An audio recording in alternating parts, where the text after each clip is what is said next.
we're lucky to have Matt Cove here tonight and to join our team. And Matt, could you tell us a little bit about yourself? Yeah, so I'm an intensivist currently practicing in Singapore, in the National University Hospital in Singapore. And I've been here now since 2012. Prior to that, I did most of my postgrad training in the US, did a medicine residency in Portland, Oregon, and then did my critical care fellowship in Pittsburgh. And I understand you know Michael Pinsky's lab quite well, Steve. Yeah, Patrick Tan is part of our team, and definitely Pinsky's lab is quite famous. Yeah. So when I moved to Singapore, my principal focus has been, of course, intensive care, but also setting up a research lab where we've been developing novel ways of removing carbon dioxide from the bloodstream, predominantly focusing on trying to remove carbon dioxide in the form of bicarbonate to try and make dialysis machines into ECMO machines, to try and give every ICU that currently has dialysis capability, potentially ECMO capability. So that's the work we're focusing on in the lab. Of course, working in Singapore, we were one of the first countries outside China to see community spread of COVID-19. So our work since January pretty much has been in the hospital, has been orientated around preparing ourselves for COVID-19 patients and then actually managing the COVID-19 patients. And compared to the rest of the world, we've had an unusual epidemic. Our first cases emerged in early February, and they were mostly in travelers from Wuhan. And of course, at that time, a lot of people were traveling around because it was Chinese New Year. Sure. So most of our cases were concentrated around tourist spots in Singapore. So we had a few clusters of community transmission based around particular shops and particular parts of the country that are known for tourists. So it all very much fit with cases coming from China, and then sort of from that ending up with community spread. Our first main clusters after the tourist shops was predominantly churches. Churches seem to be a good place for people from all different walks of life to mingle and spread their germs, I guess, for want of a better description. Yeah, all that singing certainly increases the aeration spread, so to speak. You mean the holy water? Yes. Actually, interestingly, Elizabeth Kingella has been spread with holy water, I think, in the past. Wow. That is amazing. But related to singing, actually, one of our early largest clusters was concentrated on a particular restaurant. And as they investigated more, they realized that they were all related to a single event, which was a karaoke event at the restaurant. As a singing group got together and had a meal together, and one or two people were potentially positive for COVID based on the symptoms they described. And out of that, we ended up with our first really major cluster, I think 40 something people related to a single event. And since then, singing events have been pretty much banned. Yeah, frowned upon, for sure. Yeah, which I think saves a lot of people from being exposed to my singing voice. Yeah, mine too. I'm asked to go outside and lock the dogs away because they'll start howling when they hear me. Never stopped. Try to see.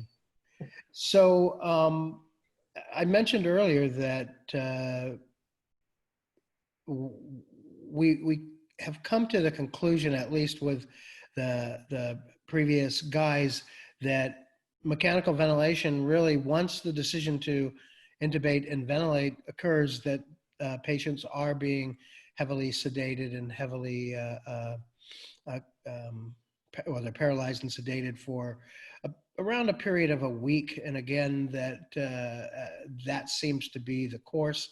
And thereafter, we tend to see a very, very slow weaning approach. Is that something that you're experiencing? Have you had an opportunity to ventilate many patients, and are most of the patients going into the intensive care unit? What kind of percentage are you seeing migrate towards mechanical ventilation? So we, up until May, were preparing ourselves for the ICUs to be overwhelmed with COVID-19 patients. And if you've been, you may not have seen, but in Singapore, we originally had fairly good control over the numbers. We had these isolated tourist spots, isolated restaurants.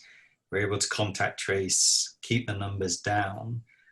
But all along, while this was happening, there was an outbreak brewing within a particular segment of Singapore's population.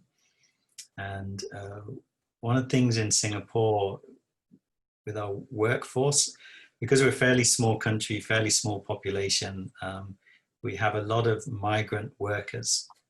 And the migrant workers tend to come from surrounding countries. The attraction for them to come here is because the Singapore dollar is stronger than the surrounding currencies, so their relative salary is sort of higher in their home currency. And they tend to come here and they live in dormitories. And the dormitories usually, or what I've discovered through this outbreak, is some of the dormitories have up to 30,000 people living in them. Wow. And within the dormitory, they'll have up to 10 or 12 people sharing and sleeping in the same room.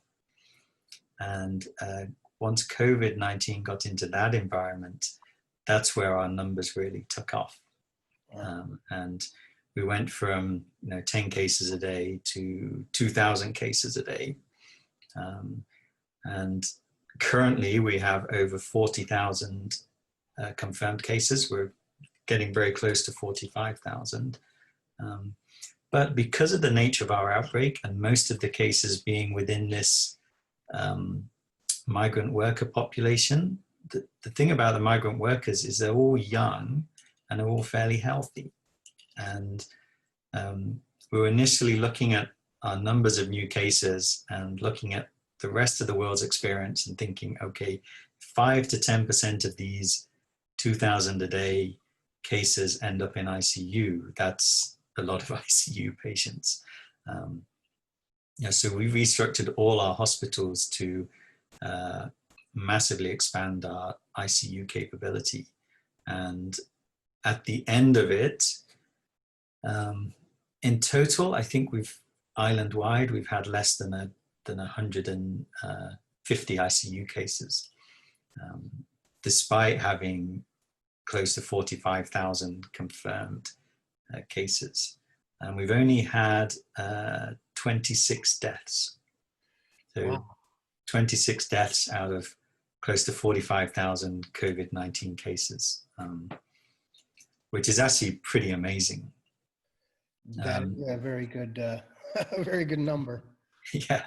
I was just going to say, Matt, if I can jump in, when you think back to SARS, we saw a lot of patients in Singapore with SARS, right? Yeah. But there wasn't so many patients, overall with the disease, but the ones with SARS actually ended up in ICU, right? Yeah. So this one's got a lot of patients, but only a small proportion end up being ventilated. Yeah. Or ICU.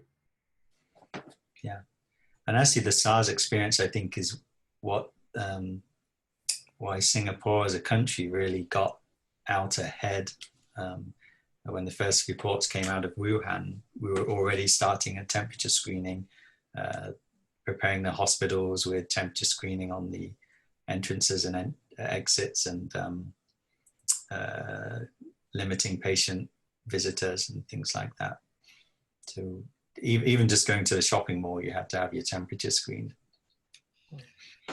So clearly with that level of infection, one of the early reports we heard, or one of the early predictions, was that the summer heat, if you will, are a good means of treating the virus, and the virus didn't survive well in hot temperatures. I think that you guys might be able to put that belief to rest. That sounds like a large amount. Yeah, we, I mean, obviously being a relatively tropical country, we don't have much seasonal variation. It's hot and humid here all the time. And clearly this COVID-19 can spread just as well in hot, humid temperatures. There is some data about how the humidity can reduce the distance the virus spreads and can reduce the virus survival time, the higher humidity. But I think when you've got a lot of people packed together in a small country, it doesn't really make a big difference in transmission. And of course, Singapore's the aircon nation, so although it's hot and humid outside, inside our humidity is driven down, and our temperatures are, I guess, more closer to what you'd experience in a Western country. Sure. Now, you had mentioned earlier that you were studying the application of ECMO and veno-venous therapy. Have you employed that in these COVID patients? And if so, what has been your experience, and what kind of things are you seeing? Any cautions or any important things we should be aware of? So actually, we've had, countrywide, we've had only 3 patients on ECMO.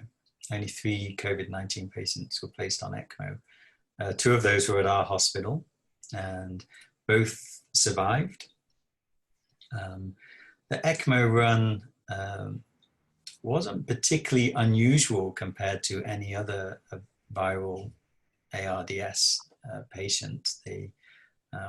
The indication for ECMO here is generally once their PF ratio is 80 or less, then we trigger an ECMO referral, assuming, of course, it's a reversible underlying condition and things.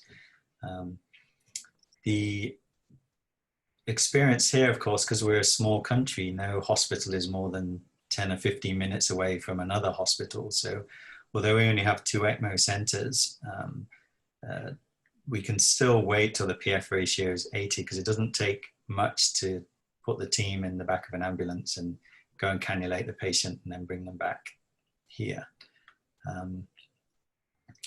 Both of our patients, one patient ended up being on ECMO longer than normal, but that was more because of the underlying, they had like a kyphosis, so weaning ECMO was a little bit more of a challenge in that patient. But both patients here did very well. Our 3rd ECMO patient, another hospital, and unfortunately didn't survive. But they were quite an elderly patient when they went on.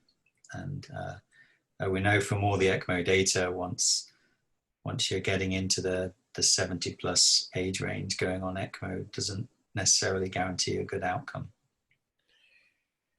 So Matt, if I can just ask a question, when you put somebody on ECMO in a situation, what about your ventilation strategy? Do you really tailor back the ventilation? Are they allowed to spontaneously breathe, or do you put them like in volume control mode? Is it 4 mils per kilogram? I mean, what's your experience? So generally, when we put a patient on ECMO here, we swap them over to pressure control ventilation. We'll usually give them a PEEP of around 10 or 12 and a driving pressure of 10 to 15 and a rate of 6 to 10.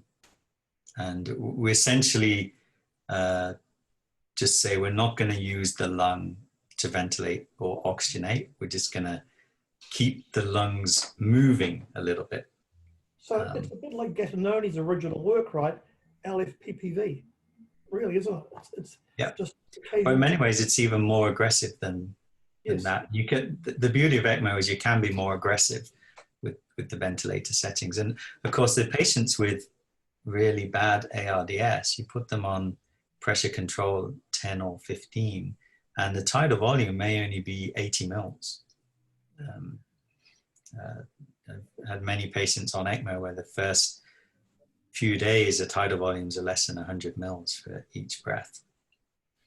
Keep the air, really, just to keep the air moving, and to keep it essentially happening in the lungs, some kind of motion, or and to it just gives you an idea of lung recovery as well, because as they start to recover, those tidal volumes will begin to increase. In my experience, what happens is when we put someone on ECMO and then give them those very low ventilatory settings, is the lungs go from looking bad to looking really bad on the chest x-ray.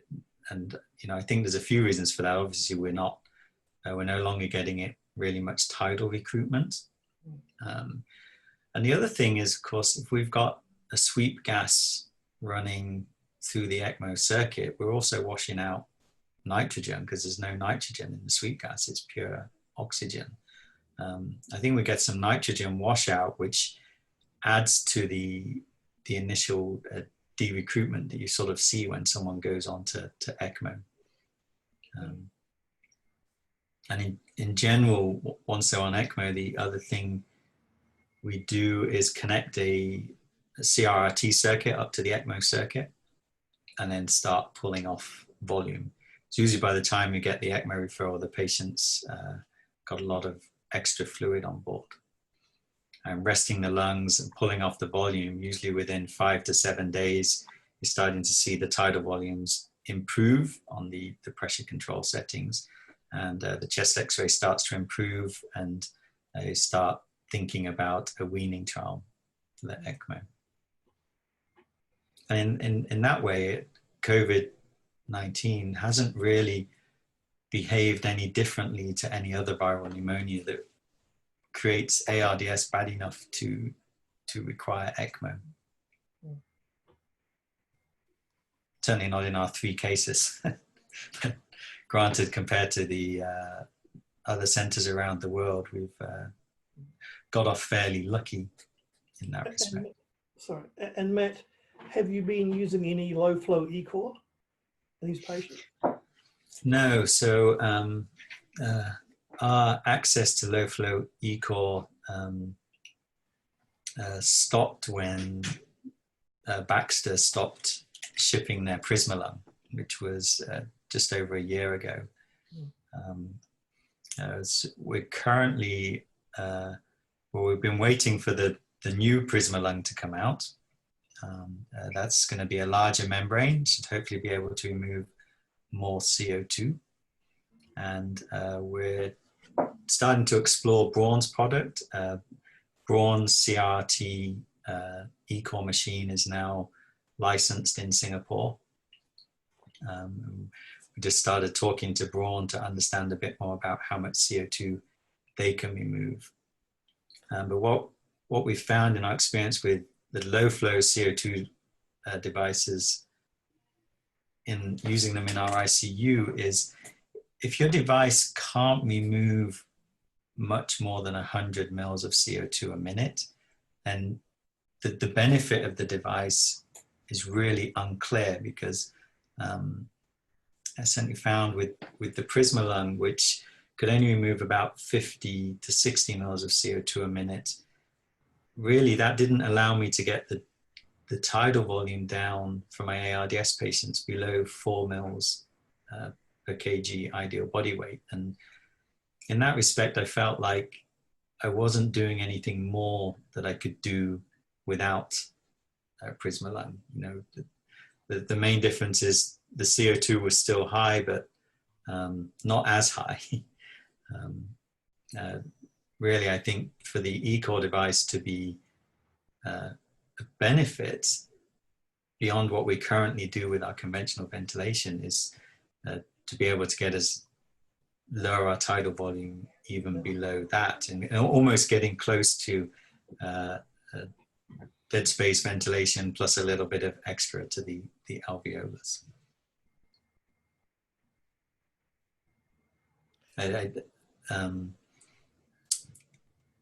The newer low flow ECO devices are promising to remove more CO2, but I've not seen any data that they've managed to achieve that yet. Now the Hemalung that's available in the States, that can move up to 90 to 100 mils a minute. That does allow you to get the tidal volumes right down and control the CO2. Matt, what sort of PEEPs are you using when they're on ECMO or ECO? What sort of PEEP do you set them on? Obviously, we're talking about the collapse of the lung, or that the lung being looking worse on the chest X-ray. Is that because of a ventilation issue as much as that the lung is now in a collapse state rather than an inspiration, which is the way we normally take a chest X-ray? Yeah, so with ECMO, we're not very scientific about the PEEP. It literally is 10 or 12. RT sets PEEP to 10 or 12, driving pressure of 10 or 15. And that's it. We just leave it there at a rate of usually about 6 breaths a minute. With ECO, it becomes much more important because you're still dependent on the lungs, and the lungs do need to be well recruited for ECO to be successful. You still have to focus on getting the PEEP right. For what we've done for the ECO studies is we were actually using something similar to the FARLAP protocol for setting PEEP. And this was, of course, this protocol was written before Marcelo Amato's ARDS study was published. So we were setting PEEP, essentially doing a recruitment maneuver and then setting PEEP decrementally. And most of the patients ended up on a PEEP of around 15, somewhere around 15 most of the time. Some of the heavier patients, we sometimes want a PEEP of more like 18 to 20, but the majority ended up on a PEEP of around 15. Matt, the other question, which is not right to ECMO, but in other places they've described late cardiovascular collapse on patients who appear to be recovering, and often associated with overwhelming shock and death.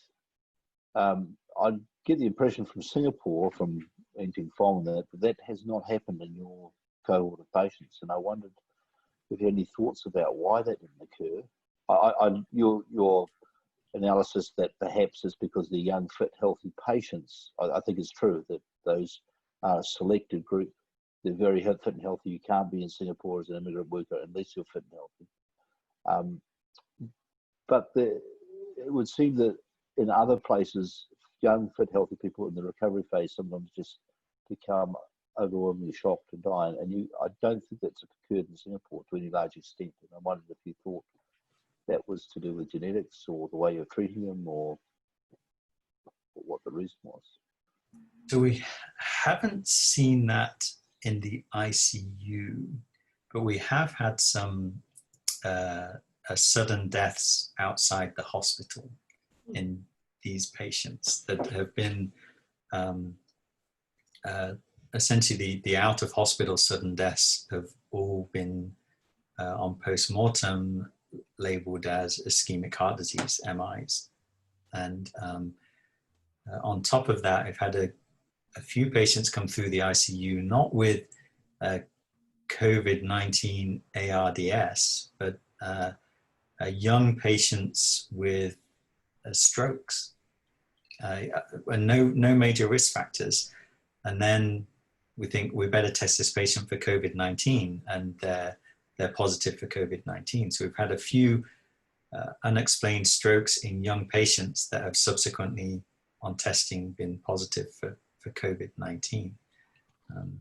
Prior to seeing those cases, I was a bit skeptical about the emerging sort of cardiovascular microthrombosis theories, because it didn't seem to fit well with what we were seeing in the ICU. But having seen these cases, I've started to take that data a bit more seriously, that probably is something different about these patients.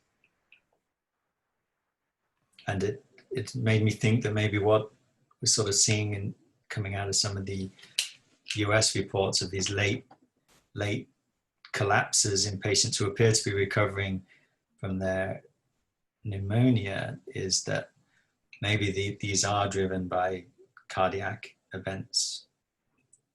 For ECMO weaning, the indicators are more really lung compliance and evidence of lung recovery. So have the tidal volume started to drift up on the same pressure control settings, and is the X-ray getting better?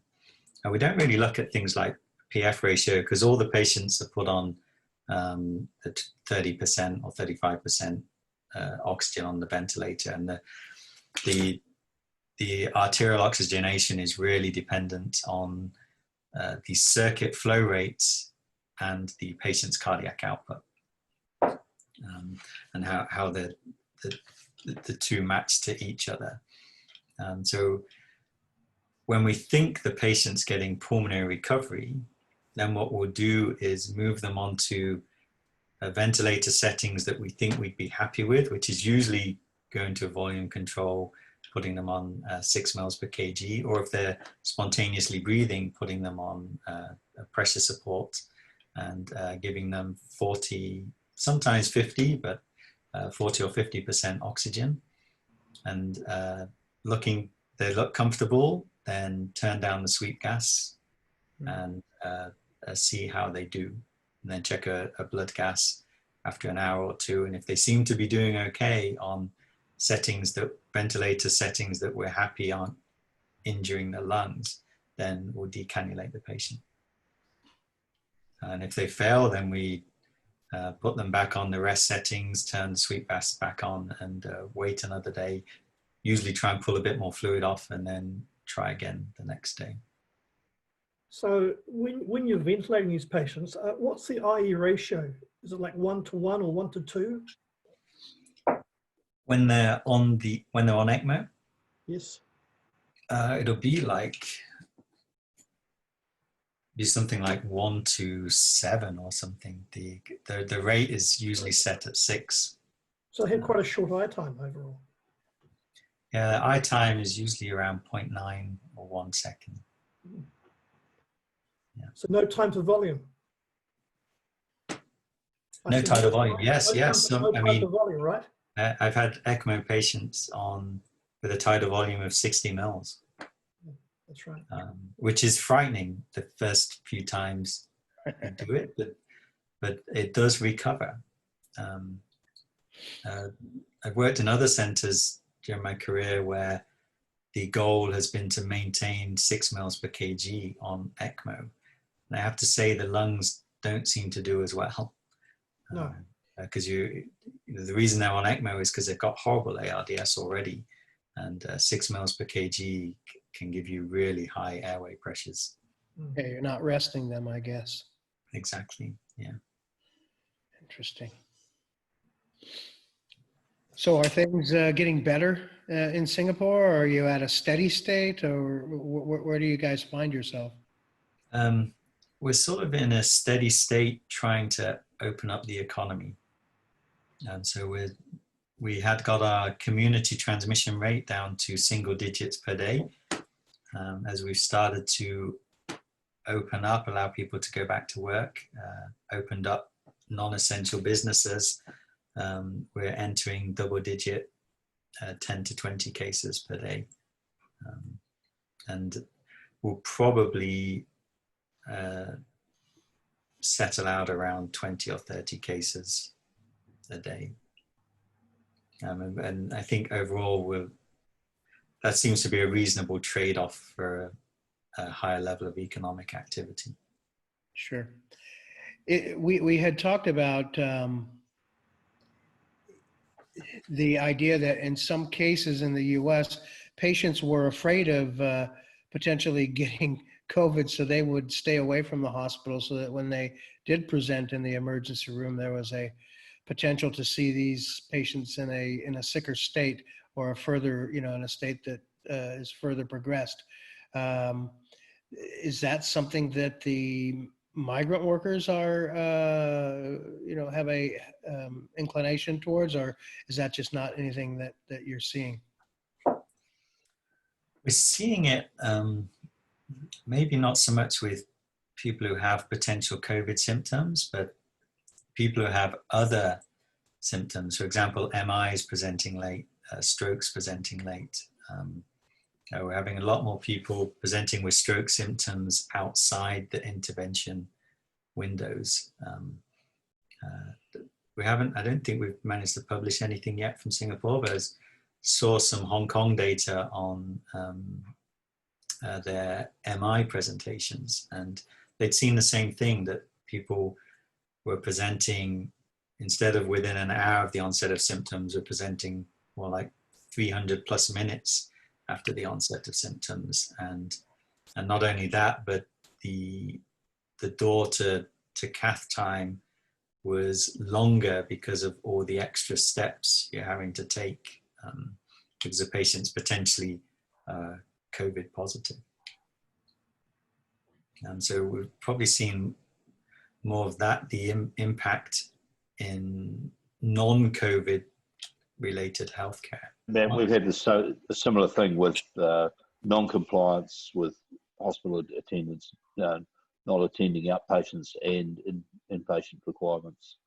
It's been a big problem, and patients have had delayed treatment for things we know they could have been reversed, and patients not receiving that treatment. So I think it's common everywhere.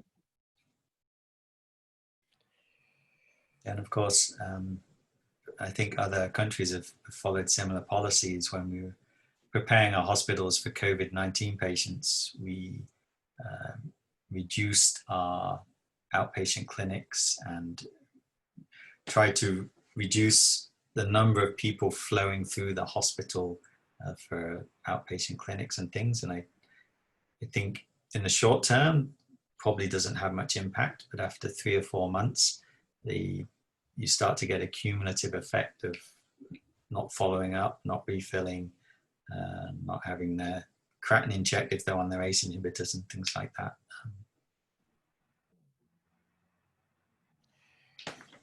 I kind of feel like we've abused you, like invited you over to the house and we're having you help us cook the meal. But we do really appreciate these learnings and this insight from you, and we're glad to have you join the team.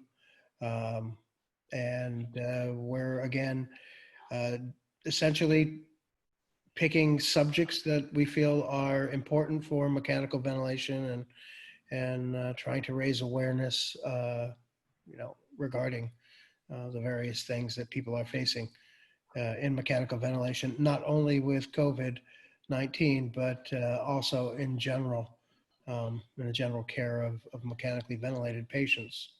And it's been great so far, and we're lucky to have you join us. Yeah, well, I was just realizing we've probably talked a lot more about epidemiology than ventilation. I think one of the, maybe Ross and Graeme could comment, as I follow the literature and the discussions about the types of patients we're seeing on the ventilator with COVID-19 and the emergence of the HNL phenotypes, I think the thing that surprises me is we're talking about these as though they're completely new phenomenons, but in reality, this is what ARDS has always been. And I don't know if I find support with that that statement or observation, or if it sounds Yeah, like. Matt, you're so correct. I mean, it's the same physiology and pathophysiology. It's just a different cause for it. And I think a lot of the stuff that's being described is just a rehash of that. It's no different. Yeah. I So go ahead. was just going to say, I suppose the big difference really is, though, if we compare these patients to, say, normal ARDS, it may be the early and moderate phase, they still have good compliance, right? And so the pneumothoraces that some people report, are they really because of tidal volume, or is it driving pressure, or are they overpeaked because people are chasing oxygenation, right? I mean, Ross, you and I had this discussion before that, you know, where in the past you might want 20 of PEEP, but these patients, like you say, Matt, they can be okay on 8 of PEEP because it's a different, that's the big difference, isn't it? Yeah, well, I've actually found it, the discussions useful as a way to teach my juniors as they're sort of starting to ask questions about this.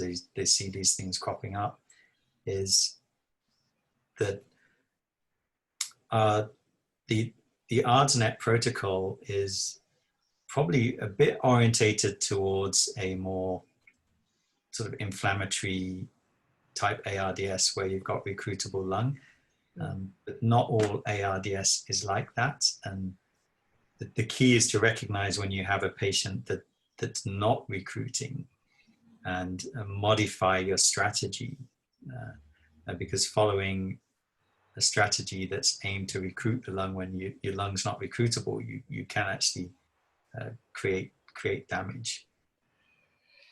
I think we've kind of said the same, you know, said or settled on the same thing. No, just thanks, Matt. I mean, it's been good listening to how you're getting on, and I hope you'll be back on at the next meeting as well, because it's good to have you. Always welcome. Yeah. Thanks. Breathe easy, everyone, and talk to you next time.